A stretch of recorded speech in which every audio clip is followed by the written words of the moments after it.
ماشي. ابراهيم، ممكن تحكي لنا ايه اللي حصل امبارح؟ سمعنا اللي فيه مشاكل في اتحاد علوم، ممكن تحكي لنا ايه اللي حصل؟ كنا قاعدين، كنا بنجري الانتخابات عادي. اي حد في طلب اتاخر، الطلب ده ربما كان يعني او تبعنا كان هيجي لنا اكيد. فيبقى كنا 3 ولا 4، فهم اتاخر خالص. فقالوا يلا نعمل الانتخابات بسرعه، وعملوا الانتخابات فعلا. هم فازوا في الامير المساعد عشان هم 4 احنا 3. فصاحبنا دخل قاعد جنبنا، هم خافوا انه هيجي لنا وهتبقى قرعه وكده. فاعترضوا بقى وقالوا لا خلاص الانتخابات اتعملت كده يعني. واحنا طبعا لازم من حقه يدي صوت لانه ما تاخرش يعني ثواني، وكان في مشكله عنده اتاخر عشان كده. في حاجه ثانيه حصلت؟ غير كده وكده بقى يعني غير بقى الطالب اللي دخل اللي هو بيقولوا اللي قال انا من الاتحاد وخلاص. لما رئيس اللجنه قال هنعمل الانتخابات دلوقتي، واحد كده من الاخوان تبع الفرق قام دخلوا كده واحد وسمحت الدخول ده يجي ان هم يفتحوا قام دقهم جوه. طب هو اي صفه بيدخله؟ مش عارفه، قالوا مش فاهمين فين البطاقه محدش قال لهم ده بره في الشنطه. قام قايلين قال انا قام عدى عرف نفسه انا التانيين اللي مش معانا قال احنا عارفين، واحنا ما قلناش احنا عارفين اول مره اشوفه اصلا. فقال انا يا رئيس اتحاد الجامعه لحد بكره، هو اصلا من وش هيقول هو لسه دلوقتي. فقعد يقول لنا انت اصلا كنت من الاول لسه بتعمل انتخابات من الناس وكنت طالب الغايب ده جت متاخر، وقعد يقول لازم نحلها ودي وكده يعني، وهنوصل لحل في الاخر. في الاخر بقى ايه توصلوا بقى ان احنا يعملوا انتخابات وقالوا موافقه، وقعدوا يقولوا بقى ايه سوبر طبيعي عند سوبر طبيعي عند كليه كذا، وانتوا كده كنتوا بيأمنوا بره. انا خفت اصلا وتعبت، قلت في ايه انا عايزين عارفين جوه في القاعه هم اللي جايبين بطاقيه. معرفش هو قال في بطاريه تهديد بس مش صريح. التهديد اللي اتقال ان انتوا ازاي سايبين الجامعه من غير امن، لان ده في مشاكل عند روتري وفي مشاكل عند مش عارف ايه وبتاع والجو. تمام. المشكله دلوقتي مين اللي وجه الكلام؟ ده ابراهيم فرج امين الاتحاد، ابراهيم فرج امين اتحاد الجامعه السابق.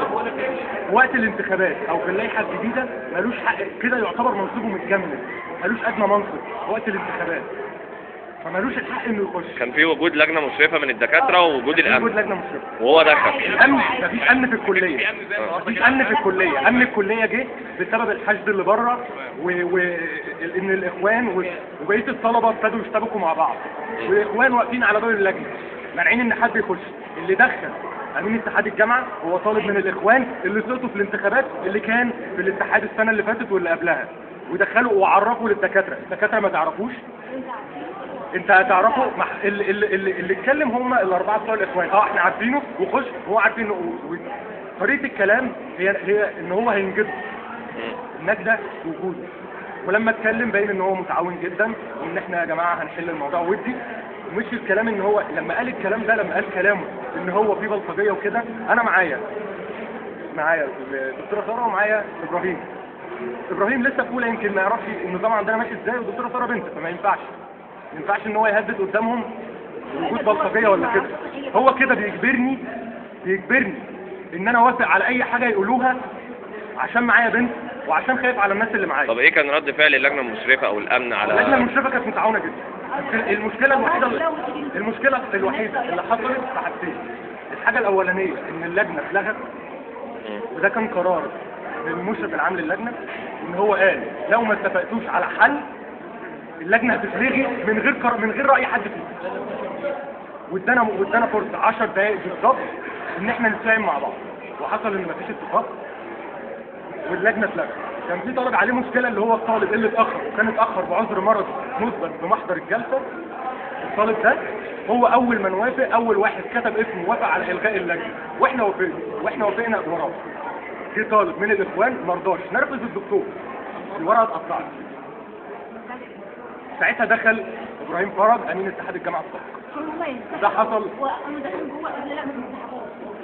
حصل ضغط من بره على الطلاب، حصل ضغط على الطالب اللي اتاخر، وانه من الضغط اللي عليه جاله ضيق تنفس منعه من دخول اللجنه.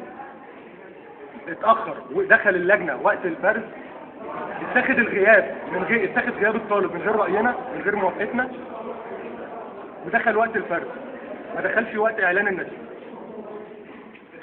اللجنه قعدت شغاله 4 ساعات مش عارفين نوصل لحل جوه.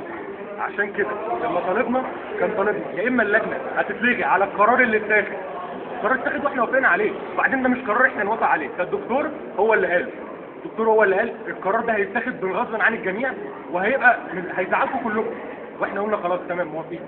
طب ايه اللي كان بيحصل دلوقتي؟ كان في اجتماع دلوقتي من اللجنه المشرفه على ما اظن. كان في اجتماع دلوقتي وصلوا لاتفاق. يا اما ياخدوا واحد مننا وواحد منهم ونعمل قرعه ما بيننا وما بين بعض على الامين والامين المساعد للجنه، يا اما الانتخابات في الكليه تتلغي وتتعمل من تاني. ده كان القرارين اللي اتخذوا. القرار بتاع لغي الانتخابات وعادة لان اللي حصل او الاشتباك اللي حصل او الرؤيه اللي شفناها بعد الانتخابات بشرت ان كليه علوم مش هيبقى فيها اتحاد مطلق، لازم اعاده صياغه ثاني الاتحاد من اوله، اعاده صياغه القوائم، اعاده صياغه الطلبه من الاول علشان نقدر نوصل الكليه لمستوى كويس. انت شايف مين المسؤول عن اللي بيحصل ده في الاتحاد عموما؟ شايف طلاب الاخوان لانهم في بدايه الامر تعنتهم عن ان الانتخابات هتتعاد من تاني في اللجنه، مش هتتعاد ككل، هتتعاد كامين وامين مساعد لعذر تغير الطالب. رفضوا لانهم كانوا كسبوا مقعد لعدم وجود الطالب. ماشي شكرا.